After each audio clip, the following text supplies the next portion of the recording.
आणि अशा पद्धतीने आपला घरच्या घरी बनवलेला होममेड असा स्ट्रॉबेरी जाम खाण्यासाठी तयार आहे। तुम्ही बघू शकता रंग किती अप्रतिम आलाय। कोणताही आपण यामध्ये फूड कलर वापरलेला नाही, नॅचरल रंग आलेला आहे आणि कन्सिस्टन्सी ही परफेक्ट झालेली आहे। खूप सोपी रेसिपी आहे, अगदी घरच्या साहित्यात ही आपली स्ट्रॉबेरी जामची रेसिपी तयार होते आणि चवीला एकदम अप्रतिम झाला होता। चला तर मग रेसिपीला सुरुवात करूया। श्री स्वामी समर्थ सर्वांना। आज आपण इथे स्ट्रॉबेरी जामची रेसिपी बघतोय। घरच्या साहित्यात अगदी कमी साहित्यात ही स्ट्रॉबेरी जामची रेसिपी आपण तयार करणार आहे। त्यासाठी बघा स्ट्रॉबेरीज घेतलेल्या आहेत, फ्रेश स्ट्रॉबेरीज आहेत, स्वच्छ धुवून घ्यायच्यात। मिठाच्या पाण्यात तुम्ही 10 मिनिटं 15 मिनिटं ठेवू शकता किंवा व्हिनेगर आणि खाण्याचा सोडा वापरून स्ट्रॉबेरी स्वच्छ करून घ्यायची। स्ट्रॉबेरीवर खूप जास्त प्रमाणात पेस्टिसाइडचा वापर केला जातो, त्यामुळे स्ट्रॉबेरी स्वच्छ धुवून मगच ती खायला वापरायची।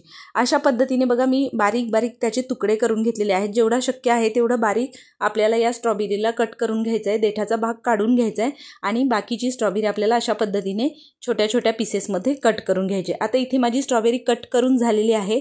कढई गरम करायला ठेवली आहे आणि त्यामध्ये आता ही स्ट्रॉबेरी आपल्याला घालून घ्यायची आहे। स्ट्रॉबेरी घालून झाल्यानंतर यामध्ये मी एक अर्धी वाटी साखर घालून घेतली। ही स्ट्रॉबेरी थोडीशी आंबट होती म्हणून मी त्या अंदाजाने अर्धी वाटी इथे साखर वापरलेली आहे।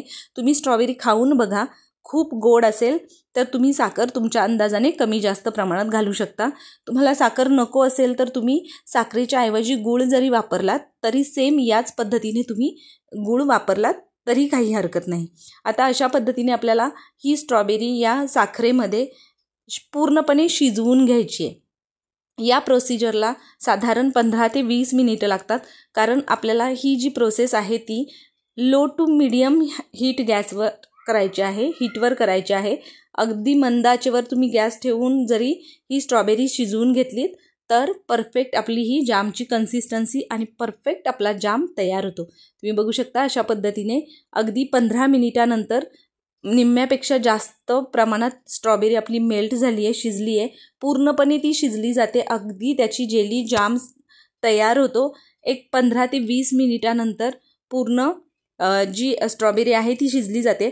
आणि तुम्हाला हवं असेल, वेळ वाचवायचा असेल तर मी इथे आपला जो पोटॅटो स्मॅशर असतो त्या स्मॅशरनी थोडीशी त्याचे जे चंक्स आहेत त्याला स्मॅश करून घेतलंय। तुम्ही बघू शकता अशा पद्धतीने पोटॅटो स्मॅशर घ्यायचा आणि त्यानंतर आपल्याला हे पूर्णपणे त्याचे जे चंक्स आहेत ते स्मॅश करून घ्यायचेत।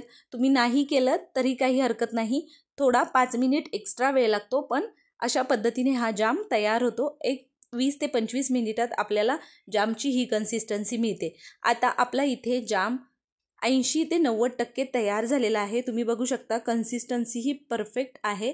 आपल्याला थोडा अजून एक 5 मिनिटं आपल्याला या जामला शिजवून घ्यायचं आहे। त्याआधी आपल्याला यामध्ये लिंबाचा रस वापरायचा आहे। आता मी इथे अर्ध लिंबू अशा पद्धतीनं अर्ध्या लिंबाचा रस याच्यामध्ये घालून घेते आणि या कलरपेक्षा थोडासा डार्क कलर होईपर्यंत आपल्याला हा जाम एक 4 ते 5 मिनिटं आपल्याला हा जाम छान शिजवून घ्यायचा आहे। तुम्ही बघू शकता छान इथे जामची आपली परफेक्ट कन्सिस्टन्सी तयार झाली आहे। रंगही आधीपेक्षा थोडासा डार्क झालेला आहे आणि आता आपल्याला 1-2 मिनिटं या जामला परतून घ्यायचं आहे आणि त्यानंतर आपला जाम खाण्यासाठी तयार होईल। इथे बघा आपला जाम परफेक्ट रंगावर एकदम परफेक्ट कन्सिस्टन्सीवर तयार झालेला आहे। खूप खूप छान झाला होता। खूप सोपी रेसिपी आहे, तुम्ही नक्की या पद्धतीने हा स्ट्रॉबेरी जाम घरच्या घरी बनवू शकता आणि आपल्या मुलांनाही घरच्या घरी बनवलेलं खायला घालू शकता। अशा पद्धतीने बघा इथे स्ट्रॉबेरी जाम आपला तयार झालेला आहे। तुम्हाला ही रेसिपी कशी वाटली मला कमेंट करून नक्की सांगा। अगदी फ्रीजमध्ये हा जाम 2 ते 3 महिने आरामात टिकतो आणि तुम्ही हा जाम करून बघा, तुम्हाला ही रेसिपी नक्की आवडेल। चला तर मग तुम्हाला जर ही रेसिपी आवडली असेल तर आपल्या आदिश्री रेसिपी चॅनलला सबस्क्राईब करा, त्याचबरोबर बेल आयकॉनलाही दाबायला विसरू नका, जेणेकरून इथून पुढे येणाऱ्या नवनवीन रेसिपीच्या नोटिफिकेशन्स तुम्हाला मिळतील आणि त्या छान छान रेसिपीज तुम्हाला ट्राय करून बघता येतील। चला तर मग या घरच्या घरी आपल्या छान होममेड जामच्या रेसिपीला लाईक करा, रेसिपी शेअर करा आणि नक्की एकदा या पद्धतीने घरच्या घरी स्ट्रॉबेरीचा जाम करून बघा। थँक्यू।